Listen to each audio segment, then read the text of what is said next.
So we've been working together for 3 months. Does that sound right? Yeah, I think it was, well, maybe a bit more. Like, for some reason, I think it was like it was August or something. Maybe I'm off my rocker. But anyway, so either way, you came to me with, would you define it by binge eating? Binge eating? Yeah, definitely. And anyway, so we were just talking about, it's January 2nd. We just made it through the entire American holiday season, right? With Halloween,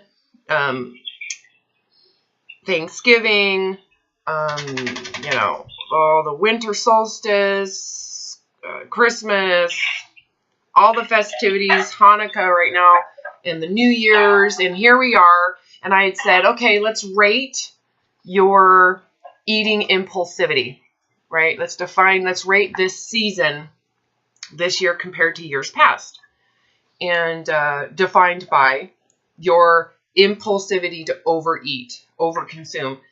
10 being horrendous, constant binging, and obviously with the idea that at the new year you would fix all those damages and make everything better again, right? What were you? And then 0 or 1 being neutrality. It was easy. It was enjoyable. Food was prevalent. I didn't have impulses. It was easy, right? Didn't take thought. Where would you rate yourself this year? Yeah, compared to years past. Like compared to, let's see, last year it was like it was neurosis. That's what, just call it the color that it was, right? It was just like, okay, but it's complete bartering and wanting food, knowing that I can't have it after New Year's. Like it was just the obsession. I would say I was a 9.5 last year. And this year, I would say it was about like between a 3 and a 4. And I'm not perfect. The very worst I got to was like a 5. You start down that whole cycle again. The whole downward spiral. But at least I was able to recognize it. It stopped my cup. Yeah. Did it get easier as the season went on? I mean, because we continue to kind of work through Thanksgiving, but you also just finished a round of the HCG protocol. So we did work together, then you did a round of the protocol, and then you're now in the real world. And we kind of timed, you personally wanted to time it so that you could go through Christmas time and in New Year's without being on any form of food restriction from the protocol, right? Correct. So you came off of restriction to Christmas season.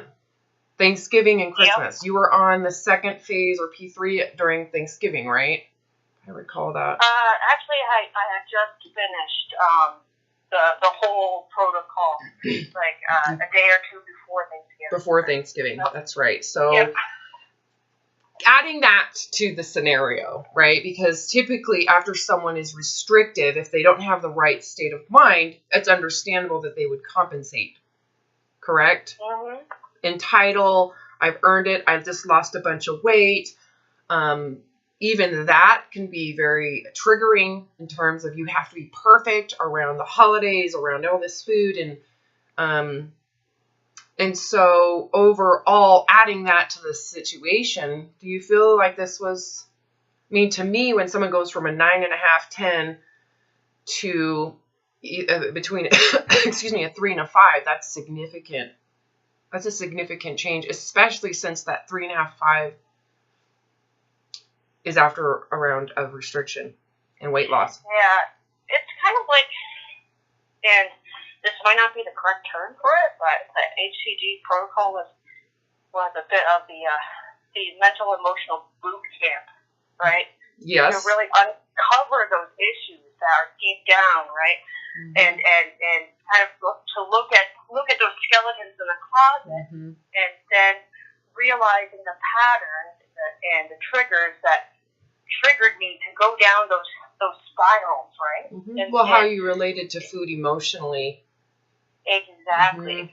But that we're only there because of the dieting, right? We talked around that, like the dieting and the foundation of how you related to food so dysfunctionally. So even if we get rid of the body image foundation, we still have to look at the consequential conditioning with food and the way you used food to emotionally not have to face things, right? To emotionally. So how your relationship with food, let me rephrase this, how your relationship with dieting enabled dysfunctional relationships with food. And ultimately, that relationship you had with food, we had to address. And the protocol then, this is where Weight Loss Apocalypse, the first version, really focuses in on, because you are in this environment, you're forced to look at how you entitle food, how you've used food abusively in the past, only because of the how you related to food under restriction, right? Mm-hmm. So then so having to sit through boredom, having to sit through anxiety around a job change, moving. You've done all that since we started working, right? Having to go through life, real life, which is not positive all the time. It's negative, positive, and how to detach from that and to no longer entitle food emotionally, because you don't want to have that relationship with food, and because there's no diet ever again that will protect you and take responsibility for that behavior. Yeah. Being exposed, right? Yeah, that's so true. And after the HCG protocol and facing the holiday season, it was tough, right? It was like having a very first Thanksgiving again, right? It's just like, what? Well, and it was, coming off of all that restriction to all this massive abundance, right? Yeah. It would have been so easy for you to... Also not having the neurosis again, right? Yeah. Not having that neurosis again, and actually being able to relax and be with friends, be with family, and not think constantly about food, Yeah, or be embarrassed. Or weight or image or weirdness, Mm-hmm. Yeah, and to face some of those, just to face yourself and to face your fears, right? Mm-hmm. Before, too, if someone had noticed you lost weight, it would have been a big trigger, right? Yeah. Yeah. Weird as that sounds, yeah. On top of everything that we were working on, it's like we kind of put you in the worst case scenario all the way around. And ultimately your issues have significantly dropped. Why do you think, what is the key to going from a 9.5 to a, let's just say 4, between a 3 and a 5 in terms of impulsivity to binge during the holidays? Yeah. I think for me it was more a sense of surrendering, right? That I'm not in control of every little thing. I don't need to be in control of every little thing. It's okay to relax. And knowing that food does not make it better. Food is not, it's like trying to treat an emotional upset with food. They're not connected. No, they're not. Not, especially if there is no diet to tell you you've done something wrong by eating that food. That's one side of it. The other side of it is the diet to say, well, because you've ruined it, you're going to have to restrict these foods after the fact, so you might as well just go for it right now, right? Exactly. And unhooking those, unpairing those, it makes things so much more relaxed, right? Yes. So it's, yeah. Well, before, would you have, so let's just talk about the pie after the meal, right? Before, would you have even felt that you could eat pie? without any type of guilt, shame, worry, fear? Before I knew that I would feel bad about it because, like, oh my goodness, pie, calories, why? But also I would feel obligated. The whole roller coaster, I would feel obligated to have the pie because food equals love, and this is somebody else's house, so I should have my fair share of pie. Pie is good after all, and this is love. But then I would have tortured myself afterwards, like, mentally, emotionally, like, oh my God, I had pie. Why did I have pie? Yes, I ruined it, or I ate too much, and then you would have just felt like a failure. Because I had their pie. I was like, oh, what? Yeah, can you see why eating disorders are so confusing? Why people just are so confused and disoriented by it? Right. Right. It's like they're constantly at war. Trying to find self-esteem about how often you sneeze in a day. You know, I mean, it doesn't make any sense. Not at all. Not at all. So how does it feel to not have done any damage? Physically. Like damage as to the body. After the whole, looking back at this last 3 months, or the last at least 2 months since you finished your round, overall, let's talk about your prior, when you've done a round of HCG. Have you done a round before working with me? You had. Not working with you, no. I did one on my own. Yeah, and then you were on another round and realizing this isn't working. I'm starting to, yeah. Exactly. Yeah, I remember. So. Because it magnifies, right? Yes, it does. It magnifies the issues. It magnifies the issues around food and body image, both. Both are very, very huge, and you kind of lose your shit. You lose your mind on it if you have these issues. Yes, you do. Especially after the first round. The first round is the magical round of curiosity, and people do it in hope and wonderment. So they're detached from it. They're skeptical and somewhat detached. Whereas once you've done a round of the protocol, people start to get a little crazy. Yeah. That's what I have found for years, eight years of observing this now. Actually, 9 years. I'm on 9 years since I started watching people do this. So ultimately, too, one of the things that we really focused on was don't expect to maintain the weight. The whole Dr. Simeon's 2-pound, water your weight, carry a scale with you everywhere you go, steak day, if you gain more than 2 pounds, that was zero. That was off the table. Our approach for you was you're to focus your mind's eye 100% on eating to hunger. That's it. There's no choice regulation other than what sounds good to you. You are to go eat the way you want to eat. Your way of life with food. You're to do that during this holiday season. And you're not to worry about your weight. In fact, I prepared you to expect weight gain somewhere between some of it regained and all of it regained naturally, meaning you're not forcing it. We're going into this open-minded to see where your body's regulation, where it naturally regulates relative to the way you want to eat. So the goal is to go to the way you want to eat and be open-minded to how the body responds. Because if you are eating the way you truly want to eat in balance between choice and moderation through the hunger scale, and you end up gaining 15 pounds and it settles around there, that's where your body's metabolic state is relative to the way you want to eat. So it's like, tell yourself the truth, correct? Yep. How has that been for you? Do you even know how much you weigh at this point? You weighed yourself?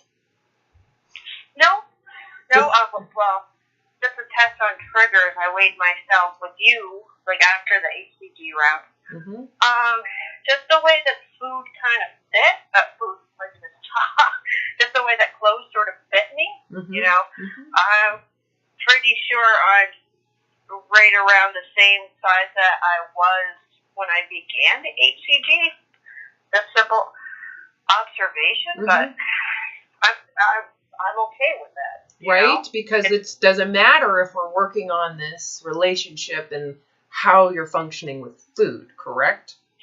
Yeah, whereas weight before and size before was just a happy distraction, right? It's never a distraction from facing what emotionally and mentally is going on. Yeah, well, and it became it was like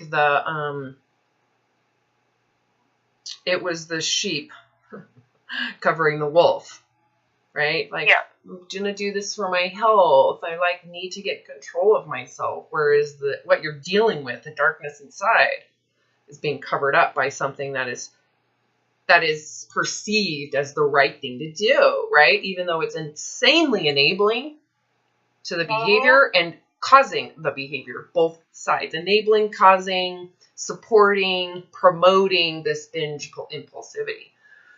Anyway, so we got rid of that cloak, and you're now living with the reality of how you're relating to food and how you're relating in a social environment, how you're relating to culture with food and everything around you, and slowly developing a new way to relate, especially since there's no insurance of a diet underneath you to protect you from yourself. So it's exposing to you where you're actually out with food. Yeah, exactly. And also knowing the truth that, the illusion is the diet and the thin culture, right? That's the fantasy, that's the illusion that you're buying into. And that's defining where you're at, not your actual reality with food when there is none, right? Exactly. So. Totally. Am I perfect? No, still work in progress, but. Well, that's the point. That is perfect to me. It's a process. That's, to me, that is perfect. You're doing the best you can with where you're at under what you're aware of. And that, to me, is perfect. To me. There's no, that to me is the truth. That's perfect. Truth is perfect. That's the truth. And so the willingness to I'm going to live the way I am with food, and I'm going to let my body, it's going to respond. I'm not going to let this weird ideology of thinness dictate some illusion that I'm better with food than I actually am. Yeah. And that's the danger around this time of year, too, because it just sort of seems like the herd, right? Mm-hmm. They all had all this indulgence throughout the holidays. Now everybody has a resolution to go through. Yes, and they're using the resolution to promote where they think they are. Not recognizing the truth of where you're at is actually how you responded to that environment when you had abundance. That's the truth. Mm-hmm. That's where you're at. Yeah. The illusion of fixing it is promoting it's an illusion of betterment when in reality it's not. It's under controlled, safe environments. I wrote about this in Weight Loss Apocalypse, that isolating yourself from reality is an illusion of control. Going into an environment where you're very much so tempted and forced to really look at how you negotiate for food, what's going on, that's the reality of where you're actually at with food emotionally.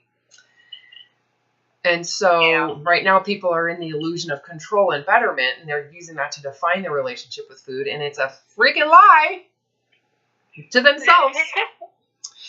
Oh my goodness, if you don't follow along with the rest of the people, with the herd, you give up on yourself, oh my God. Mm-hmm. Like, oh no, you have no idea what hell I've been through. I know it, right? So it's awesome to know too that you're not on that bandwagon, are you? They can all get on that wagon and be all right, pure, righteous, and clean in this moment. How does it feel to not be on that wagon and be honest? Yeah. You having a hard time with that, or are you relieved? I would say I am relieved, but also I'm thinking about the fact that, you know what? I mean, it can't be all or nothing, right? No. Like, if there ever was a resolution that I could have, it would be to get off the ride, stop swinging the pendulum, and stay centered in the middle, and just keep doing what I'm doing because it's what's making me better, and it's not going to be like a 6-month fix and eat this kind of food and you'll be perfect. No, that's not reality, and I kind of expect myself to have those moments, but it's like it's not working back on the ride, so I'm very relieved.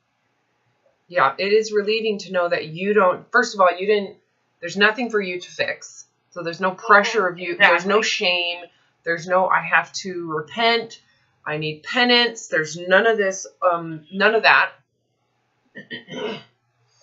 And the realization too, that where you're at, the sacrifice for you emotionally is that you're sacrificing that fantasy that is being played on TV and on the radio and in the social media. There's tons of fantasies going out there right now. If you look at all the commercials for control yourself programs.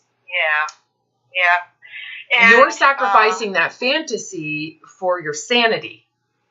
You would, at this point, you've experienced enough sanity relief that you're giving the body you have grace.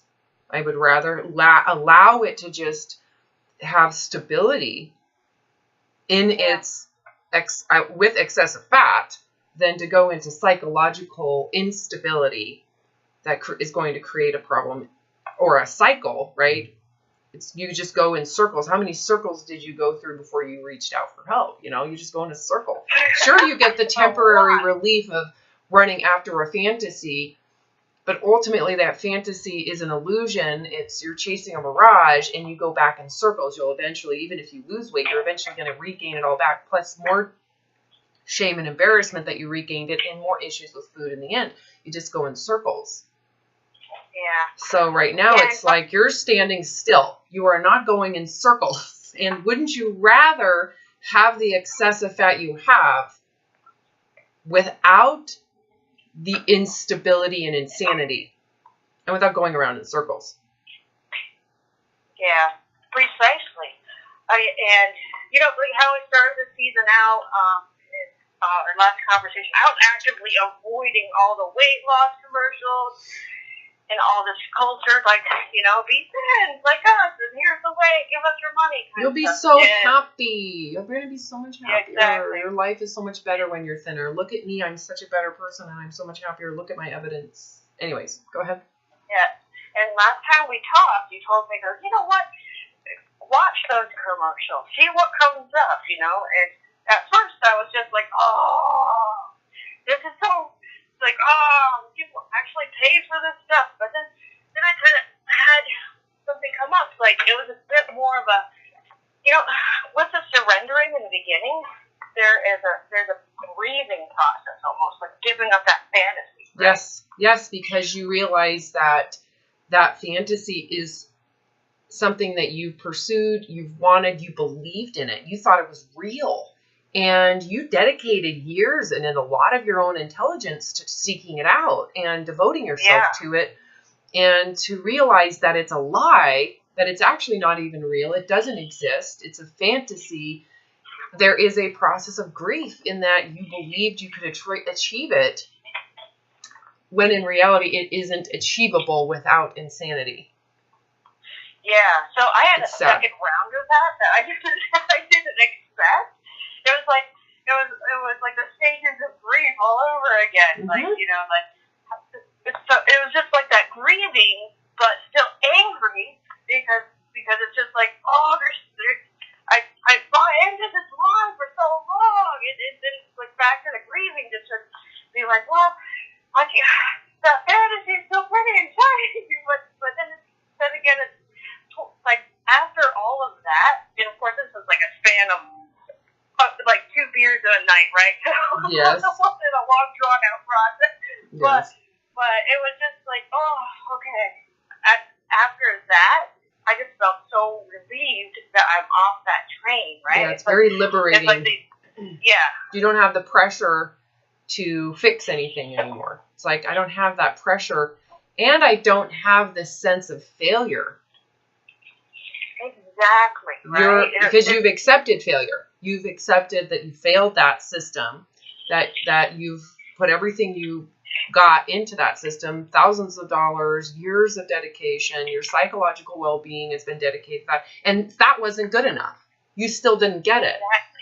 So you come to the point where you have to realize, putting the white flag up. I'm done. I failed. I'm not going to do this anymore, and I'm accepting this failure, which includes everybody else knowing you failed because it's a visibly obvious failure to that system, and the stigma that people have attached to that because they're ignorant to what this takes, right? Yeah. And the relief of just coming out of the closet with it. Like, this is it. I'm not doing this anymore. And this is the body I'm in, and I can live with it. Or I have been living with it. It's a weird illusion to think you don't live with this body, because you have been. I know, right? And what makes it a little bit more acceptable to the psyche and the overall culture is that you're trying. You're still pumping in money into that system and you're trying, right? Yes, which means you don't have that body, that you have the one that they're presenting to you, because your effort is creating this illusion that that's the one you have, and the one you have is not the one you have.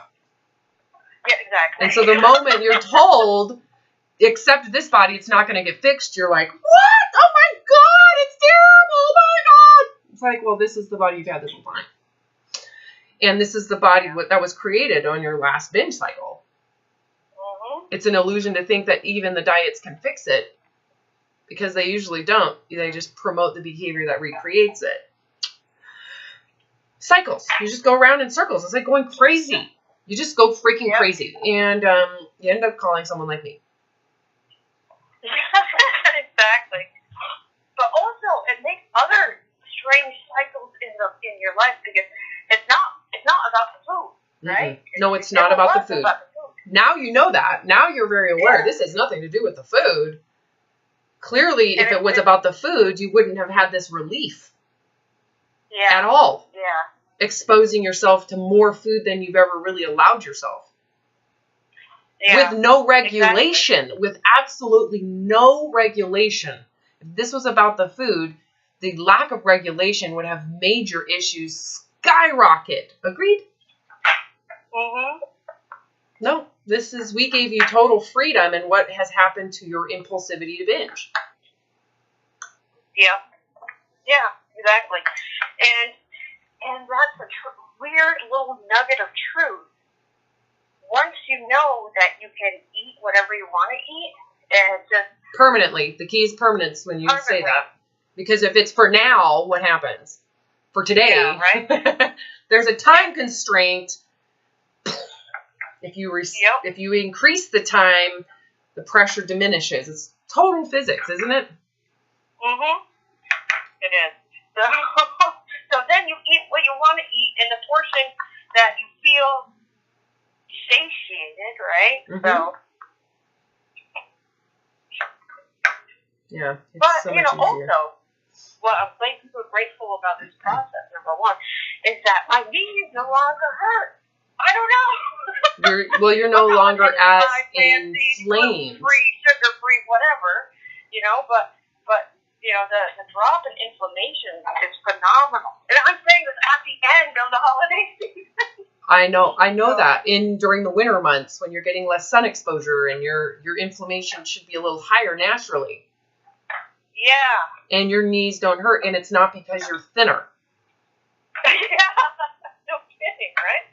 So. Well, this is what a lot of this newer research is showing, is that it's a brain issue. It's not obviously the endocrine system can exacerbate it, but there's always an equilibrium point, right? It's just tipped. Your equilibrium, because of how much fat you have, is tipped slightly. That doesn't mean it doesn't have a line of equilibrium where you don't feel that way. Does that make sense? Where you're not inflamed. Even if you have 50 extra pounds of fat, there is a tipping point where it's balanced and you don't have the symptoms. Even if you have 50 extra pounds of visceral fat. Makes sense? Yeah. Think in terms of chemistry, not emotional shaming. It's like, if you understand how the body works, how cell biology and physiology work, there's always a point of equilibrium no matter what the circumstance, if the body's healthy. Yeah. That's what health, if you want to call it, that is. So even if you're 200 pounds, there's a point of equilibrium the body can remain healthy at. And what we're doing is we're saying, okay, well, let's remove your fear, shame, angst about your pack needs. These are the foundation of psychological needs that literally control the fight or flight mechanism, right, to inflammation, which is affecting all the other organs. We're going to try to remove these things that are the major triggers of your psychological problems. And also with that comes the relief that you've had from food that you've never really had. And there's no body fat loss, but what's happening to your overall symptoms? Look at your behavioral symptoms. What's happening? Yep. Consequently, what's changing in your body is your pain is relieved, even though you haven't changed gravity and the pressure on your knees from your weight. Yeah, that's very true. Amazing science, right? Wouldn't this be something cool to study? It definitely would be, but I don't think it's a good profit market.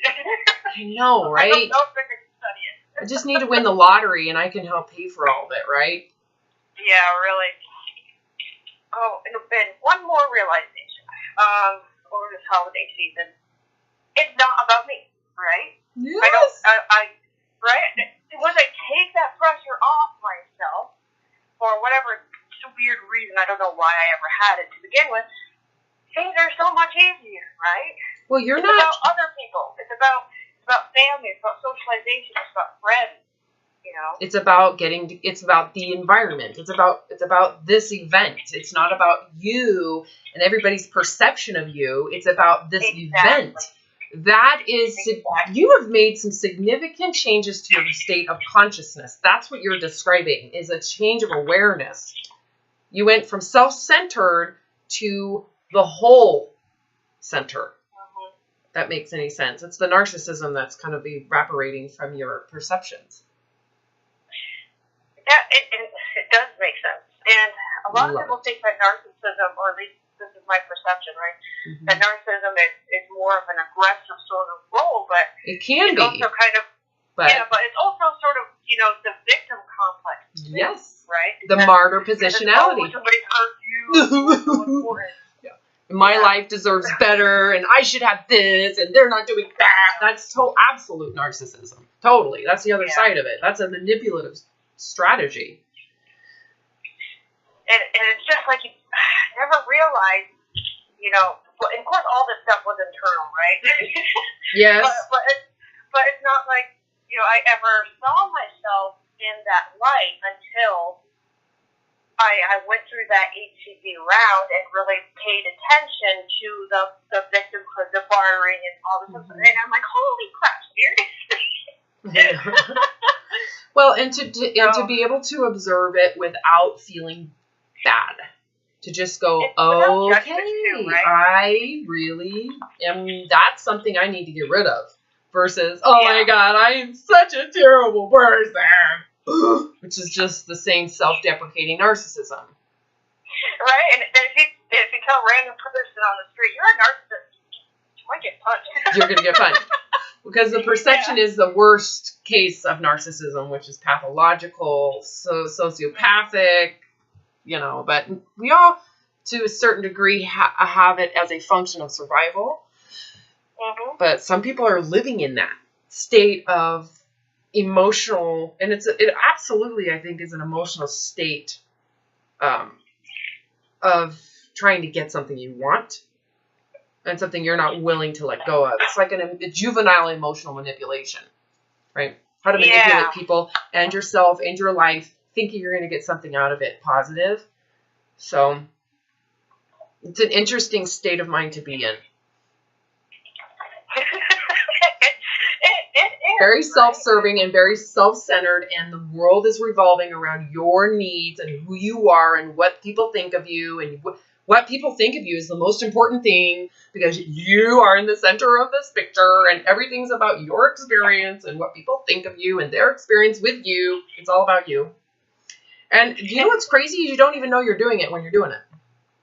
Yeah, and even if you kind of feel like you're being altruistic, like oh, let me dress a certain way, and let me make a certain dish and overextend myself and go to these parties because it's all about them. It's all about the family. It's all about like taking care of other people. But if you kind of take it down another layer, or tell the truth, right? If you just tell the truth. Exactly. It's about you inserting yourself into the best case scenario so you're perceived in the best possible light. God, the truth just hurts, doesn't it? You just said it. You just said it's true. It's really about you being perceived in the best way possible, which is about you. Yeah, I know. Whereas you take the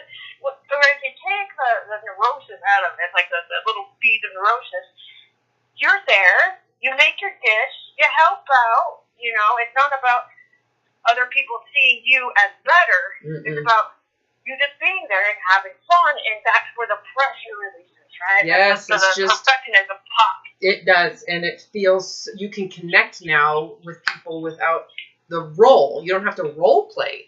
You don't have to personify yourself as such, thinking that persona is what people really want. You just be yourself, and all of a sudden the pressure is really easy.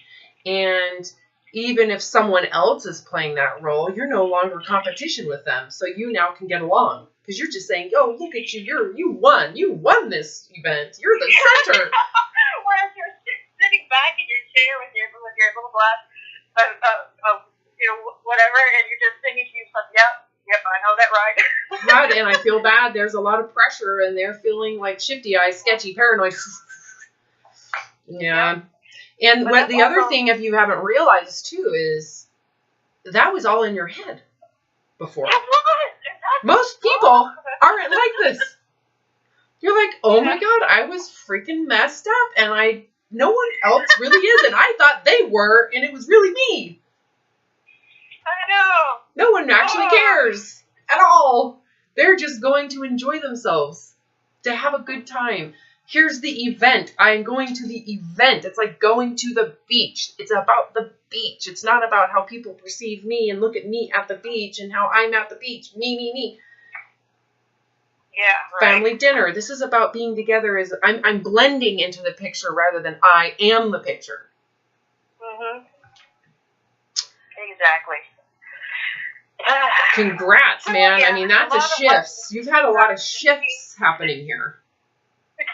Since we've talked last. I mean, this is a new space you're in since we've talked last. I mean, there's been progress. Yeah, I mean, I needed to kind of like observe and try to mesh, try to figure out, okay, why am I responding this way? How did I respond differently? And really try to reflect this process. Mm-hmm. Awesome. Because I can get so taken up and involved in doing things that when you ask me, so how was it been? How's this? How's that? And I'm like, good, I guess. It's been good, but now I don't know why it was good, but it was good. It was good. I want to. Are you at home right now? Yes, I am. Do you have a scale with you? I do. I'm going to have you weigh yourself. Are you ready? I guess so. Well, does it matter? Does it matter? Whatever it says, does it matter whether it's higher or lower or the same? Does the outcome of your weight have any impact on how your day's going to go today, how you're going to eat today, how you're going to eat tomorrow? No. How does that feel? It feels really good, actually. So then how would you feel about weighing yourself if that's the case? I would feel just fine about so that. So let's actually. go into the worst. It's so weird to say. I know. Right?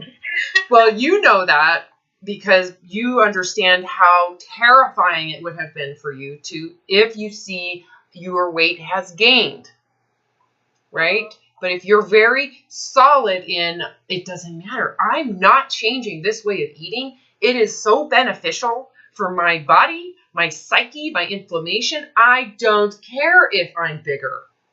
Being bigger is worth it for this freedom. Exactly. It also disassociating your body image from from diets. From your food. Trying to be totally different. Yeah. Let's do the other route. What if you've lost weight?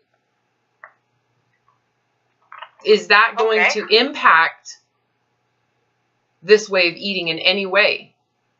No. Because that's what my body wants to do. Yeah, and it might regain. So even if you've lost, there's no guarantee that loss is going to be maintained or continue to go that direction. You might gain weight in a month from now. Do you want to have to worry about, does it still continue to be lower and I have to manage and maintain it? Do you want any of that knowledge? And even if it's less, do you want to have to recheck it to make sure it stays less? Do you want to have that in your mind in any way?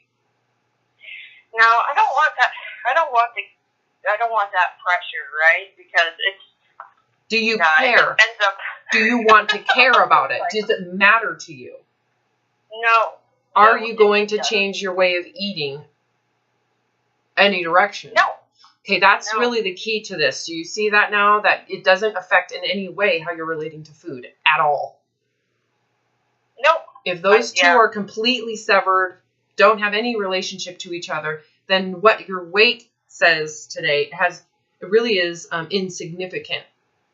Doesn't matter, because it could go up next week and I'm not going to do anything. It could go down the next day and I'm not going to do anything. Anything in between what's high and low and above and beyond does not matter. Right? Correct. Okay, so I want you to weigh yourself.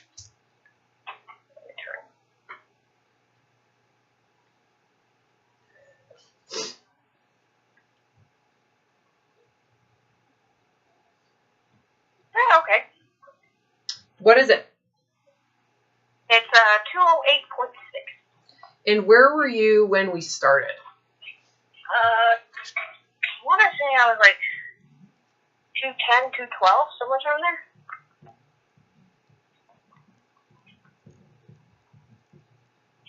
Okay. How you feel? The same. That's what you thought, right? You were like, based on this, I'm pretty much the same. People who are listening in on YouTube know my weight. Yeah, but they don't know who you are. Right? And a bunch of people just related to you differently. And the people who will judge me for that number, sorry. You know, well, they're not going to judge you. The people listening to this, they're going, oh my God. Some people who are anorexic are going, I wish I could accept my weight like she is. And then there's other people who are going, well, she's not as big as me, so she doesn't get it. It's so much easier for her to say, right? Doesn't freaking matter, because it's you that are in your body. You're the one that's accepting it. You're the one that doesn't care. And you're not going to do anything about it. If you do something about your weight right now, what's going to happen to how you relate to food? Well, food will become the center again, right? Mm-hmm. And that starts off a whole downward spiral of trying to manipulate myself and to go through that whole mental struggle against, I need to be this way, I need to be this perfect, I need to at least project the illusion that I'm as obsessed and neurotic like some of the people around me about weight and food and all this other stuff. Meanwhile, my body is like, oh my God, time of starvation, let's eat everything possible. And you know what? If I do it, I'm going to end up bending. So right now you're physically about the same as you were when we started. Okay. And you did a round in there, right? Which wasn't a perfect round. You totally did cheat on it, but it didn't. We made huge psychological progress. We're talking huge. Yep. So before we were talking, you were about the same size, 5 pounds more-ish. So about the same size. With on a scale of 1 to 10, psychologically at a 10, right? In terms of neurosis. Yep. Today you're the same weight, and where are you emotionally and psychologically? So much better, right? So which one would you rather? Thinner and psychologically crazier, or the same weight and completely evolved emotionally, consciously, psychologically in a better place? Which one would you rather? Yeah, I would pick the way I am today, hands down, no matter what. Because I've been on so many diets, and I would always end up crazier and fatter, So it's just sort of like, you know what, get off the train. You are perfect just the way you are. Yeah, let the body its own entity functioning on its own. It's not your business. Don't make it your business. So Exactly. at this point, now you've gone through so much trial and error and trial and error and trial and error. Do you feel that you're in a good stable point where you can just live this way for a month, just be this way and enjoy this time, and then let's talk in a month from now? Yeah. Okay. Yeah. This is awesome. Making progress. All right, I'm going to stop recording. Is there anything you want to say to the listener?